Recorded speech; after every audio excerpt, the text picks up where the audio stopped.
அமெரிக்காவின் அரசு நிர்வாகம் முடங்கியதற்கு காரணம் என்ன? வேலை இழக்கும் அபாயத்தில் ஊழியர்கள். பின்னணி என்ன? அமெரிக்க நாடாளுமன்றத்தில் நிதி மசோதாவுக்கு 60% செனட் உறுப்பினர்கள் ஒப்புதல் தர வேண்டும். அப்போதுதான் அரசின் செலவுகளுக்காக நிதி வழங்கப்படும்.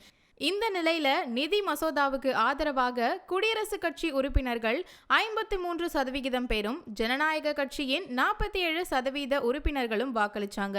நிதி மசோதாவுக்கு 60% உறுப்பினர்கள் வாக்களிக்காத காரணத்தால இந்திய நேரப்படி புதன்கிழமை நள்ளிரவுல இருந்து அமெரிக்க அரசாங்கம் முடங்கியதாக அறிவிச்சாங்க.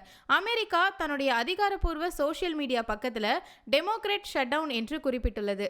இதன் காரணமாக அத்தியாவசிய பணிகளான விமான சேவை, அறிவியல் ஆராய்ச்சி, இராணுவம் ஆகியவற்றின் பணிகள் தொடர்ந்து இயங்கும்.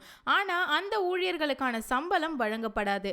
அதே நேரத்தில் அத்தியாவசியமற்ற பணிகளாக கருதப்படும் 7,50,000 அரசு ஊழியர்கள் கட்டாய விடுப்பில் அனுப்பப்படுவார்கள் அல்லது பணி நீக்கம் செய்யப்படுவார்களாம். இந்த வகை அரசு ஊழியர்களுக்கு அமெரிக்க அரசு ஒவ்வொரு நாளும் $400 மில்லியன் செலவு செய்கிறதாம். இந்த திடீர் மாற்றத்தால அமெரிக்காவின் அரசு ஊழியர்களின் வாழ்க்கை கேள்விக்குறியாகியுள்ளது.